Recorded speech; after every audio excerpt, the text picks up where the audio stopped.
the world. And very interesting thing about meditation is that it is also become a phenomenon in the world where it is also very loose. It has a lot of loose translations. So I'll give you a very general overview of meditation. What is this meditation? And then we'll dive a little deep into the meditation and how to be in that state at all times. So Mahendra Prabhu, whenever you want to just chime in, just chime in whenever you want. Just help me out. Anybody and everybody is welcome to help me out here. So meditation is commonly known in the world as a method of slowing down the mind. So then it begs the question, what is going on in the mind that you have to slow it down? What's going on? Why slow down the mind? So first I would like to explain to you there is a five-dimensional experience that we have in this world. And it's very interesting because those five-dimensional experiences in the world often is the cause of our reality that we experience in the world. And so it may help us to understand what those five dimensions are and how those dimensions affect our constant meditative state. And we'll also discuss how our mind gets hijacked, and that is why we need to come into this state of meditation. So we'll cover a little bit of territory, and anytime anybody feels like you want to chime in, please feel free. In the Bhagavad Gita, one of the greatest wisdom texts, an incredible dialogue between two best friends, Krishna explains to Arjuna, Arjuna is the other friend, Krishna explains to Arjuna the very powerful exchange that takes place when we come in contact with matter in the material world. This world is called material world. You ever asked yourself why it's called material world? Because it's made of matter. That's why it's called material world. And in order to understand deeper, we need to understand what is our relationship and how do we connect with the material world, and what are the five dimensions of our relationship with the material world. And then you'll understand the need for meditation. So Krishna explains to Arjuna this Pancha Mahabhuta, the five great dimensions. And those dimensions are, when you do it scientifically, it'll say the tactile perception, the olfactory perception, the ocular Haribol. perception, the auditory perception, and the gustation perception. So it's all the five ways we perceive the world, and we want to simplify that. We can just say touch, smell, taste, hearing, and seeing. Those are the very simple terms of how we connect with matter in this world. And it's very important to note that we interact with the world with these five dimensions. And each dimension is extremely deep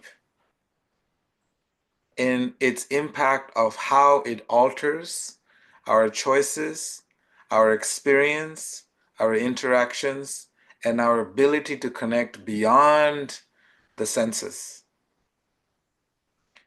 So, for example, what we see, it's a common slogan, seeing is believing. If you don't see it, then it never happened. I know that my son, when I told him that I was in a Ayurvedic retreat, it was next to the ocean. He said, "Show me." That's the first thing he said, "Show me."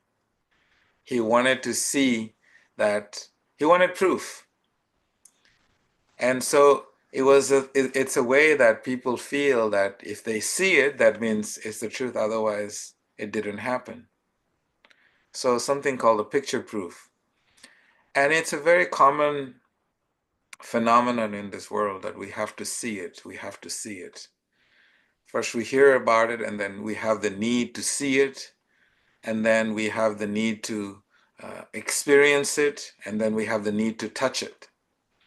Those are the common ways of how the sensory faculties help us to engage with the world. We hear about it, we want to see it, we want to smell it, we want to touch it, we want to taste it. So in this way, every one of these dimensions of our experience with this world creates a very, very interesting data assimilation, information that we gather into our minds. So the mind becomes the data center. It accumulates all this information.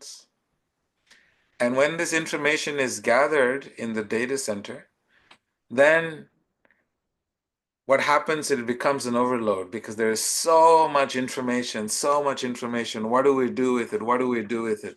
When there's too much information, what happens?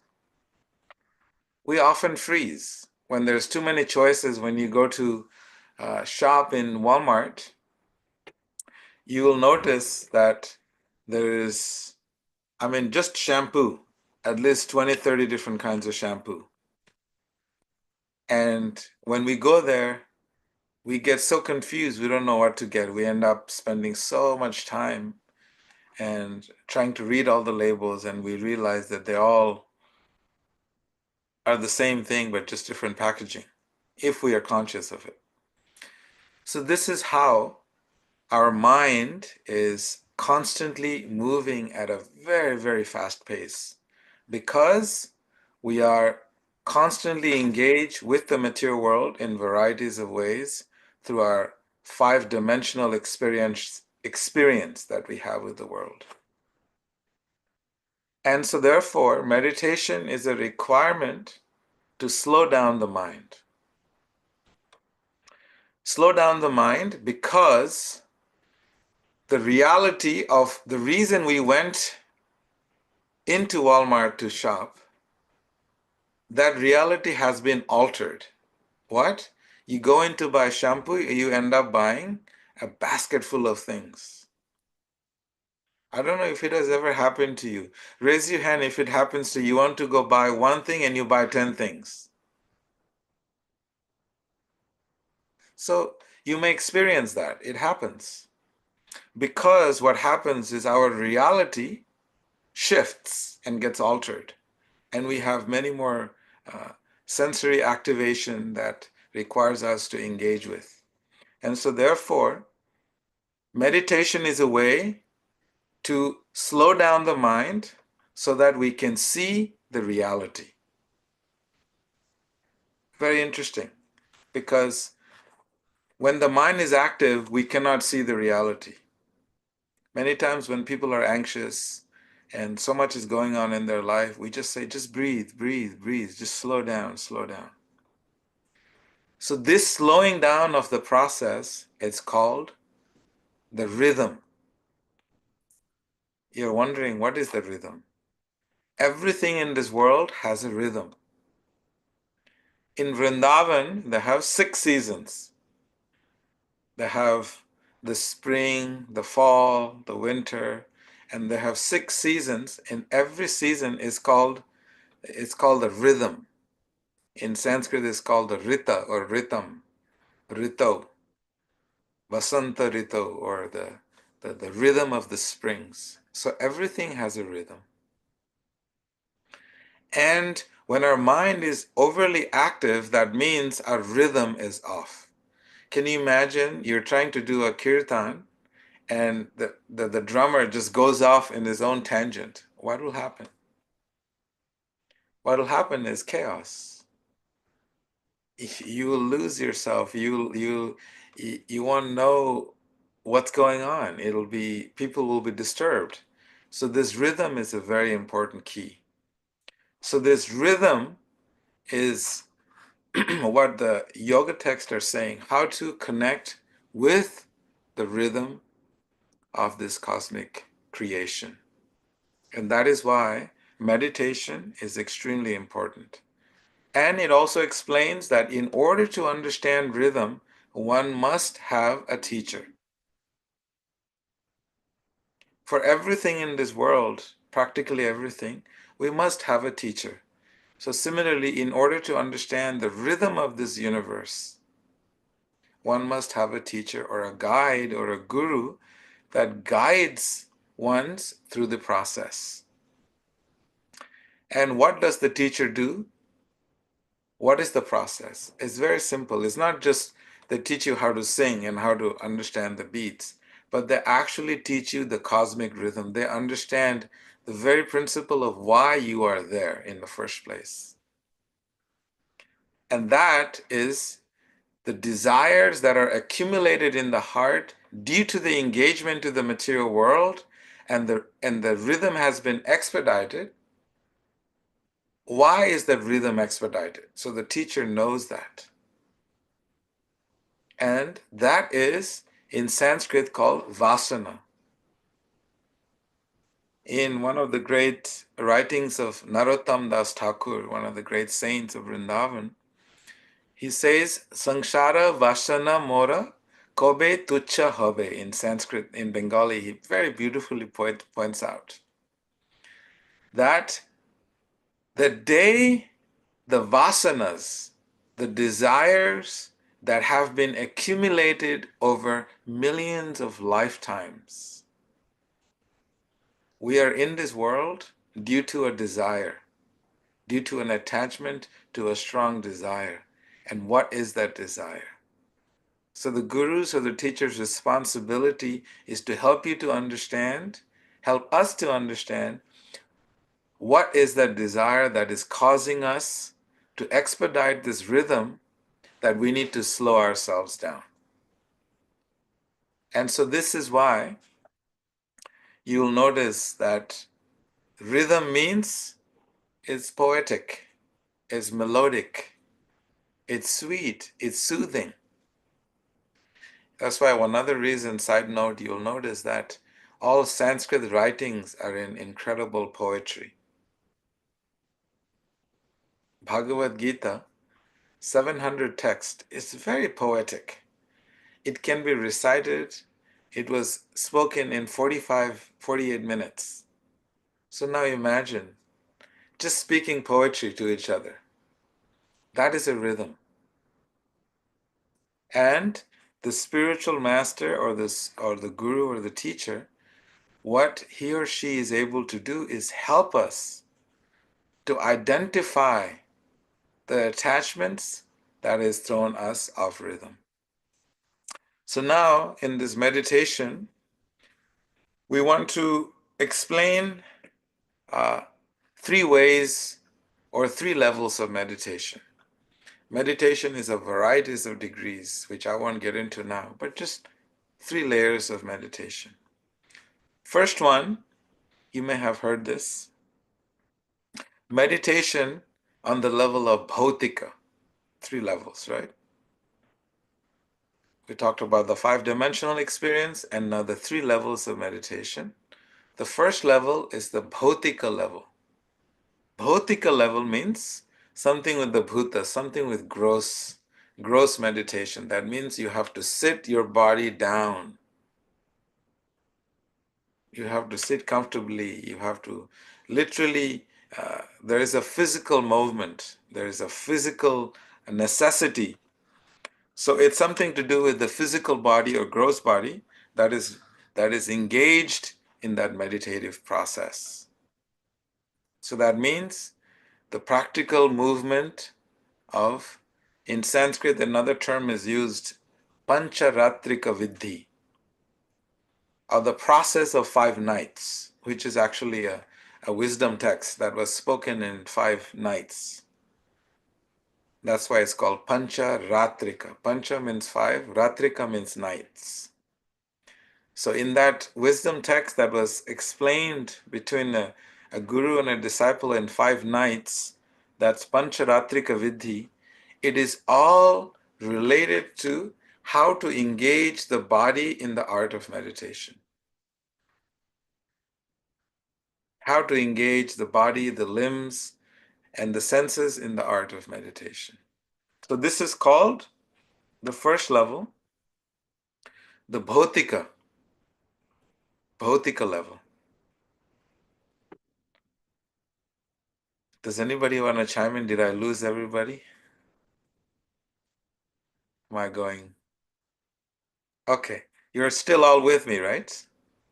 Prabhu, if you're talking about engaging like the body, the limbs, the whole physical aspect, could part of that then be breath work and pranayama and asana? Yes, yes, yes. We're going to give you an overview of it and then we can dive deeper also. Mahendra Prabhu, would you like to add something? He's a scholar, you know. Well, you just started. I'm all listening, so nothing to add at the moment. Okay, okay, okay. So, the physical element, the bhautika level, 3 levels of meditation. The preparation is very much needed. For example, in Pancharatrika Vidhi, in the process of Pancharatrika, they will give you details of how to brush your teeth. Can you imagine? There is an art. How to scrape your tongue, how to take a shower. You'll be surprised to know there is a science, a whole science to taking a shower. When you're taking a shower, because the body is a very unique machine, so much energy is flowing. So if you take, just give you a simple example, if you just take, say the shower, the cold water shower is running, and if you just jump into head first into the cold shower, the probability of you getting sick is high because that's not the way to take a shower.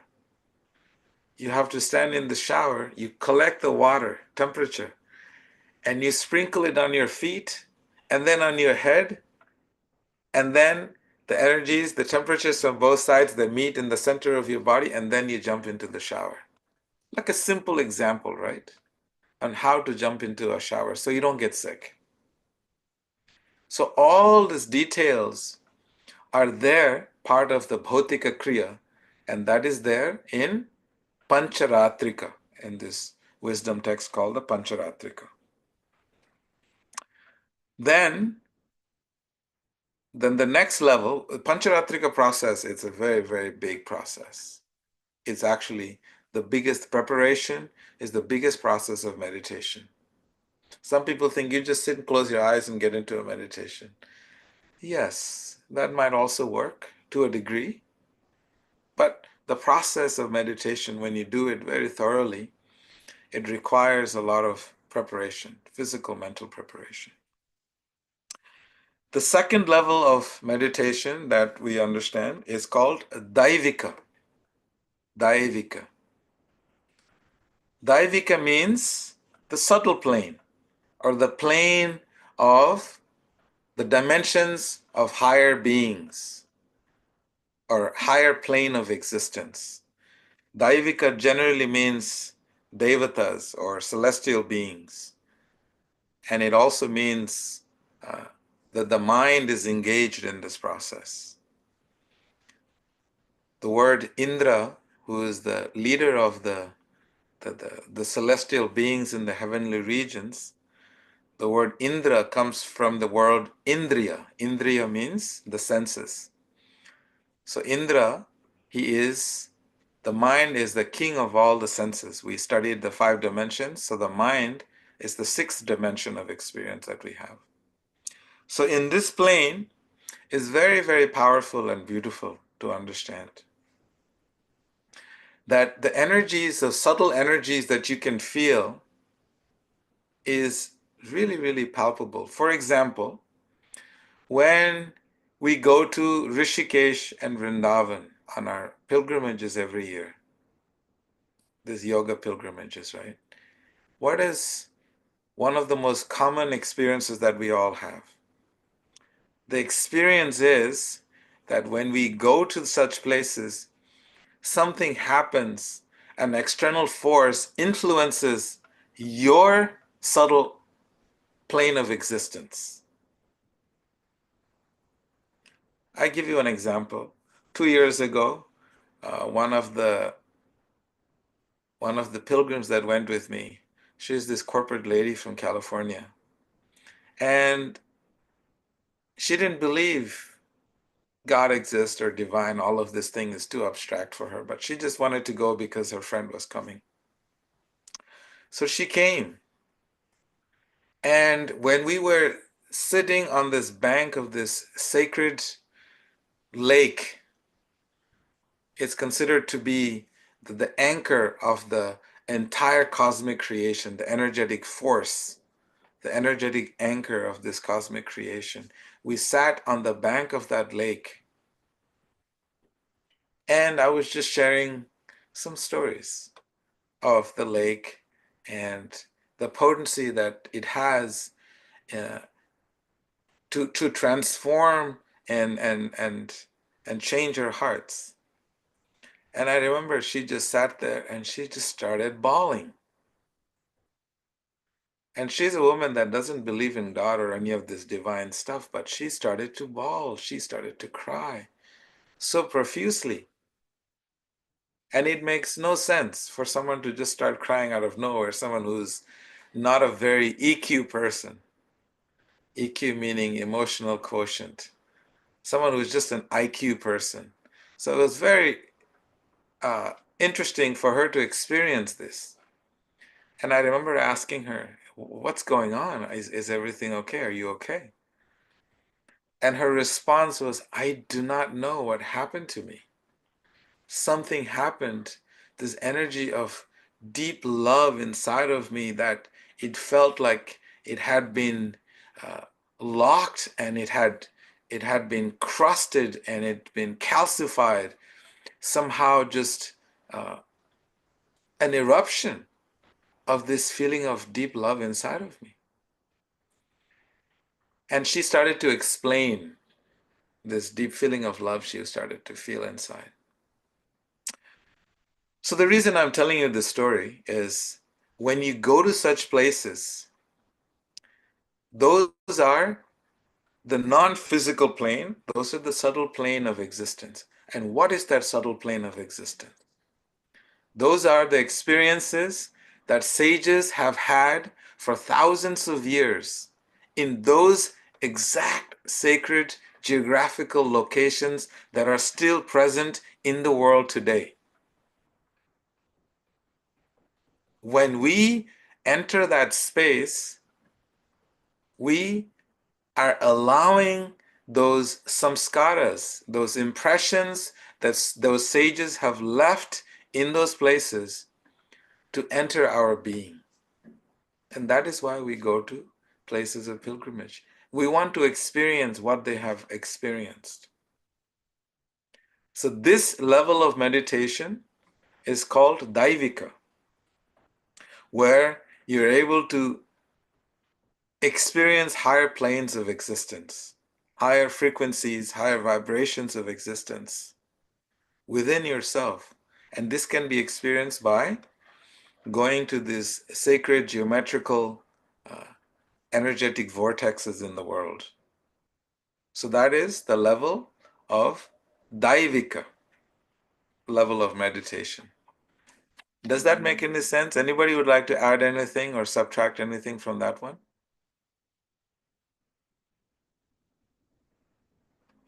Yes, Ava.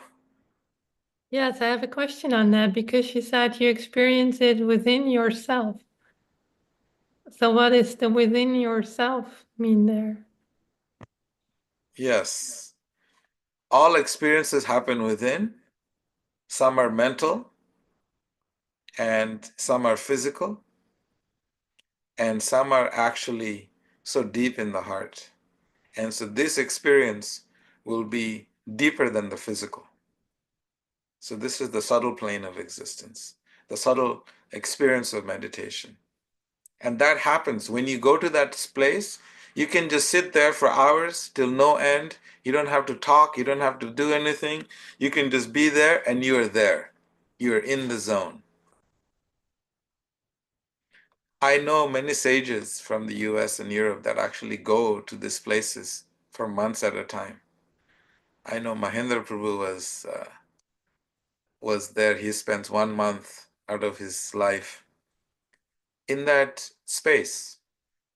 Because just to be in that space is sufficient enough to be in that high level of spiritual meditation. Most of us only go there for a few days. And the final one, anyone else would like to add anything? Mahendra Prabhu, I see you want to add something. I have a question. Oh, Related to that being in a sacred space and its influence, because it's so pure, it also has the effect of mirroring your imperfections and insufficiencies in the mind or whatever you have, impurities. And that could actually make meditation also, although it's very potent and the experience is profound, but still you can have problems with the mind. Can you elaborate on that good also? point. Fantastic point. So the point that he brings out is that when you go to these places, because the energy is so much, so much clarity is there. That's what it's the reality. Meditation means we're trying to find the reality. Now, what is real? What is that absolute reality? There is subjective reality, there is abstract reality, and there is absolute reality. So that realm of absolute reality that we go to, or the spiritual reality, we will call it, that we go to, as Mahendra Prabhu explains, that when we go to such places, sometimes some of our own impediments or impurities within ourselves may start to surface to the top. And that is why you should always go with a teacher, with a guide who can make sure that you don't go, what is it called? Off the ledge. You don't jump off the ledge, off the balcony, because it's so important. There's so much that's happening inside, internal turmoils. You get to see your, uh, you get to see your shortfalls. You get to see your inadequate part of your being, and then that might throw you in for a spin. And it's so nice to have a teacher with you who would put their arms around you and tell you that it's okay, and help to guide you through that process. I know ever since I've started going to India on this pilgrimages, Durga Devi has never skipped a single trip, nor has Balaram. Yes, Durga Devi, you have a question. Yeah, I just want to add on the last trip, the extended version we had. Like we were all, everybody was sick and everybody was in their room in the Govardhan Retreat Center because of this energy. And every morning, Vedaji, he walked by everyone's room, opened the door. How are you doing? What do you need? So he was like a doctor, you know, and we were all laying there like totally spaced out. And this went on for days. So I just wanted to share that. Yes, yes, yes. people get physically sick also, because when the two vibrations don't match, then sometimes we can get sick, physically sick, but not severely sick, just temporary sickness, like a little fever, or a little cold, a little sore throat, a little diarrhea, something of that nature might, uh, just to give you an extra added awareness to your material being. Because you get too high, you're like, no, we got to slow this person down. And then you get a little cold, and you're like, all of a sudden, you're now back to being in your body and experiencing the cold, or having diarrhea or body ache or something. So, those are some of the things that happened on this level, on the subtle plane of meditation. Okay. Thank you, Durga Devi. Yeah, I remember everybody was like, I was like, what's going on here? People being grumpy for like no reason. Anyway, the third part is called the Adhyatmika level of meditation. It's called Atmika, right? And what is this level of meditation? This is a very, very beautiful, deep level of meditation. This is when you have access to spiritual reality. This is what it means. When you have access to spiritual reality, that means that your individual consciousness is very beautifully connected to the divine consciousness. When individual is connected to the whole, that union is being experienced on a constant, minute by minute, second by second, hour by hour, season by season. All the universal rhythms are in perfect harmony. So when the Universal Symphony Orchestra is played without any hindrance, this is that level of meditation, which is called Adhyatmika. And what happens on this stage? What is being felt in this stage? There is a beautiful text in Chaitanya Charitamrita, a great wisdom text, that it explains. Adhyapya, what is that beautiful text? Kare Gaura Rai, Kono Kono Bhagyavan Dekhi Vare Pai. Which means that union that is happening between the individual self and the Supreme Self, it is a continuous, daily, non-stop exchange of love. And that is in Sanskrit called Nitya Leela, or eternal engagement of loving exchange. And that is that state of meditation, the third level of meditation that we're speaking about. Is extremely, extremely deep. In yoga, we're always trying to do union. Yoga means to connect.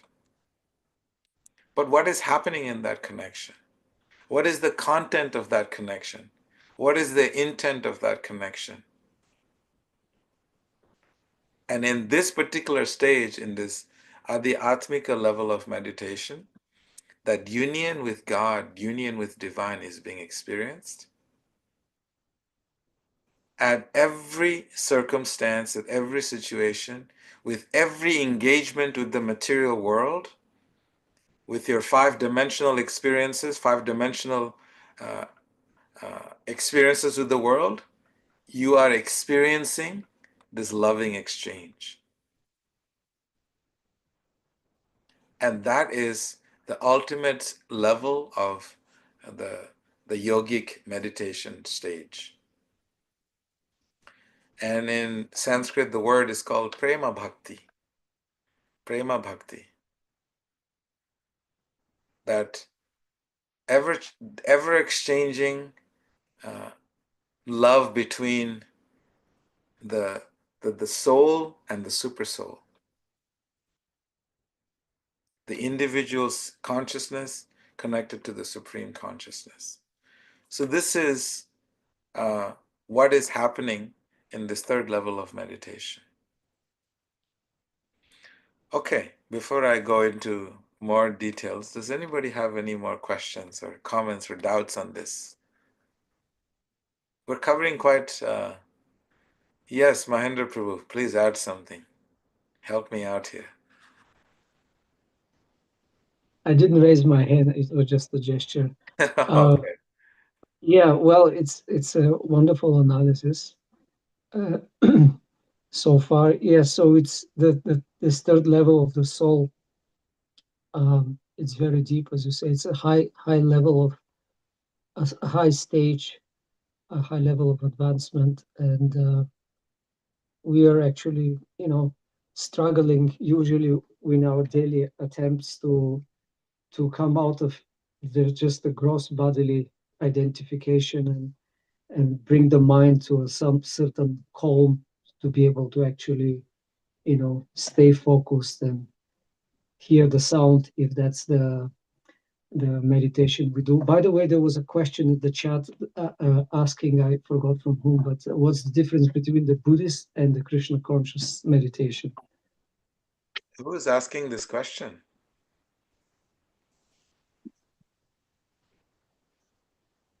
It was written somehow, I saw it.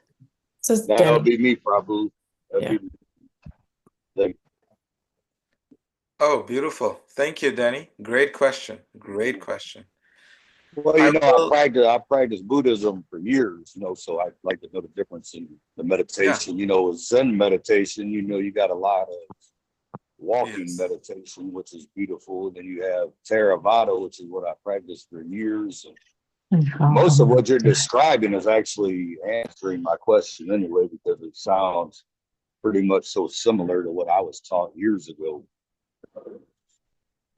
But then you have chanting meditation, which is, way different than what I'm used to. That's why I was asking the question. Beautiful question. So I will answer this question since I have 5 more minutes. So I'll answer it in 3 minutes. Thank you. Beautiful question. And this topic is very deep. Maybe we'll cover some more next week also, because I haven't given you the step-by-step on how to do this. The difference between Buddhist meditation and the Bhakti meditation practice is quite simple. I'll simplify it for you, but it's quite complex, so I'll simplify it. The simple part of it is that in Buddhist meditation, they use the mind as the tool to achieve that anything you want to achieve, that you can achieve simply with your mind. That means everything is possible with the power of your mind. So it is more of an individual effort, that you have to make all the effort, and only with your effort you can accomplish everything. Then in the Bhakti tradition, in this tradition of meditation that we study, we say no, there is a little deeper for us. It is the meditation that is predominantly coming from the heart. When the heart and intellect are there is a union there, and it's coming from that space. But I'll give it in a metaphor so you can understand it more easily. The meditation that we practice is a process of ascending and descending process. It means we make an effort, and there is also a spiritual intervention. There is a force that is greater than us, that is enabling and lifting us up as we try to pull ourselves up. So there's an ascending and a descending process. Just like a kitten. If anyone who has a cat, you will know this. The kitten, the little baby cat, is laying helpless and just making very little effort, but it makes the effort. And what does the mother do? Whenever there is danger, the baby makes a little effort. The mother comes and grabs the baby by the neck, and fully under the control of the the the mother cat. The baby is taken to a place where it has full shelter and full protection. So there is an effort on one side and there is a higher intervention. So ascending and descending process. And this is the bhakti way of meditation, that we meditate, but we also know that there is a divine intervention that is at play in this process. In the Buddhist meditation, because I also have had to study this process, is the process of, the monkey. The monkey, the baby takes birth, and from the moment it's born, the baby has to hold on to the mother by its own effort. And the mother will jump from one tree to another, will go from here, there, and will just keep moving. If you went to Vrindavan, you'll see the monkeys are not known to be sitting still. That's why they call them the monkey mind, because they just keep jumping from one branch to another non-stop. It's just a continuous affair of their lives. So that process, the process that is given by Buddhism, is like the process of the monkey, where the monkey has to hold on to the mother. So this is metaphorically explaining to you the differences in the two processes. So my 3 minutes is over. That was the short answer to your deep question. Mahendra Prabhu, would you like to add anything more? There's a lot to add, but I will. Yeah, I would just say something which I thought about even before the question came up, of a difference between mantra meditation, especially in Bhakti Yoga, and meditations which focus on something which is material object. And I'm not expert in Buddhist meditation, but at least something which is very popular as a technique of meditation and mindfulness technique is to focus on the breath. And generally, in meditation studies, if you search for publication, scientific, research is very, very positive on any type of meditation. But there was a recent one that definitely it helps you, this type of meditation, to focus on the breath. It helps you to calm the mind. It has its effect of lessening stress, anxiety, but also in some scale, it brings alienation, social alienation, or something which was kind of considered negative. And I thought about yogic meditation, which just not just Bhakti Yoga, even if you look at Patanjali's Yoga Sutras, the meditation there is on Om. And Patanjali mentions that it follows the sutra, which is directly referring to the personal aspect of the absolute Ishvara Pranidhan, that's the quickest way to attain samadhi is actually submitting or surrendering to Ishvara, which literally means the supreme. And then he says, who is the supreme one, who is a special, he says, Vishesha Purusha, special person, who is not subject to any imperfections, and which we as conditioned souls are. He is the ancient teacher of everyone, etc. So he says he is represented, the Ishvara is represented in sound, and in the sound of Om. So one has to surrender practically, in practical terms, in meditation, by meditating or repeating that mantra, that sound of Om, with awareness of the meaning of it. In other words, with connecting with the person, or with the Ishvara, with the Supreme, while you're repeating. So it's not you meditating on something physical or how to say impersonal, but it's a very personal direction. So once you connect with that source of everything, which is personal, you start to have a relation, which is the yoga. With that person, you also connect with everyone else, or all other persons, and also other non sentient objects. You treat them very personally. In other words, the nature and everything else. So it has the opposite effect. You become more connected with everyone in a loving way. that's the Bhakti Yoga side. So that was my Beautiful. thought. Thank you. Thank you, Mahendra Prabhu. And I'll just add one last sentence to this, is that the Bhakti meditation is a process of tuning in. Buddhist meditation is tuning out. So you tune out the world. You disengage with everything in the world. And so that's the difference in a nutshell, tuning out and tuning in. So bhakti is about tuning in. So anyway, thank you so much. Incredible question, Danny, and Mahendra Prabhu for bailing me out with your knowledgeable explanations. And we won't have any questions, but you're welcome to send your questions, and we can always try to have more discussions around them. I'd definitely like to go more into that Yeah, next yeah, time. Yeah. yeah. We can, we can. This Because as he next week said, we can. concentration on the vibration of the Om, which is what I was always taught to clear the mind, to do away with depression, anxiety, and everything. Yes, we'll come back to this topic, Danny. Today is Nitai's Thank birthday, you. and I ran out of time, but we want to wish him a happy birthday. And many of you may not know that Nitai is the one that handles all the social media that you see from Vedaji on the YouTube, on the Instagram, on the Facebook.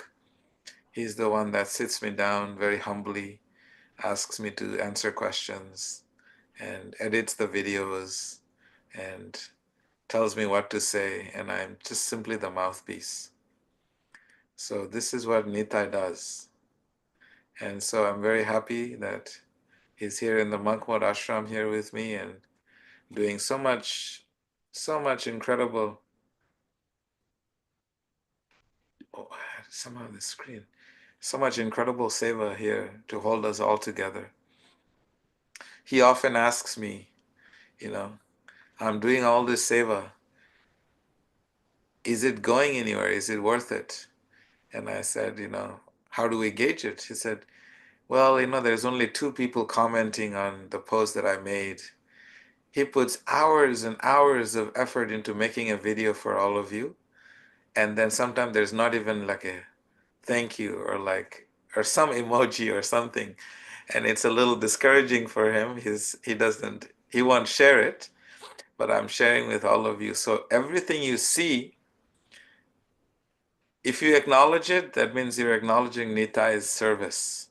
So whenever you get a chance, please acknowledge Nitai on all those platforms and just say Haribol Nitai or just say Jai Nitai or something, because he's the one that's putting in all the effort. I make no effort. I just, but he does all the work. So please do appreciate Nitai, whichever way. He is the one that should have. I'm speaking for him because I know that if you like anything he does, you can just appreciate it, and Nitai will see. Okay, my hard work is being appreciated. Can we sing to him? So can we sing Happy Birthday to Nitai? Are you all ready? I don't know how this works. If you unmute, everyone gets unmuted, and see if we can make a noise. So I'll go 1, 2, 3, and then we'll start. Ready? 1, 2, 3. Happy Happy Happy birthday birthday Birthday to to To to you. you. you. you. Happy Happy Happy birthday to birthday birthday to to you. you. you. Happy Happy Happy birthday, birthday, dear birthday. Nitai. Happy Happy birthday birthday to to you. you. Love you, Nitai. birthday. Love you, Nitai. Haribo. Thank you You're for all welcome. the hard work. Thank you. Okay, Yes. beautiful souls. Oh, we had an announcement. There is an announcement, I think. Yes. Angela, are you here? I'm here. Yes, Angela has an announcement. Keshavi has an announcement also. Yes. Yes. Well, just a reminder. Thank you for that amazing talk today. And I believe we're going to continue discussing these things in our Colombia retreat. So it is going to be, again. I think some people need to get muted. Okay, perfect. So we are going to be in Colombia in 3 weeks. And we want to invite and remind everyone that we will be there in beautiful Medellin and Guatapé. It's going to be a fantastic time. It's going to be very deep inner work, very a lot of fun, a lot of touring the cities and the small towns. So I want to remind everyone that we are still going, that we are going to be there with Vedaji and Brindavan Chandra. And I just hope to see everybody there. Colombia is beautiful. And Vedaji is amazing. Brindavan is amazing. So I really want to invite everybody, and I hope you can make it there. Thank you. Haribol. Haribol. Arriba. Keshavi, what else? What do you have? We only have 10 days left for the Connecticut retreat sign up. So if anybody is close to the Connecticut area or on the East Coast in the US, we would love to have you join us. It's going to be Valentine's Day weekend, so we'll be talking about divine love. So please join us if you're close by. We would love to have you. Okay, beautiful souls. Thank you so much, Mahendra Prabhu. Thank you for your presence and all of you beautiful souls. I look forward to seeing you again next Saturday. Thank you. Namaste, everyone. Haribol. Happy birthday, Thank you very Nata. much.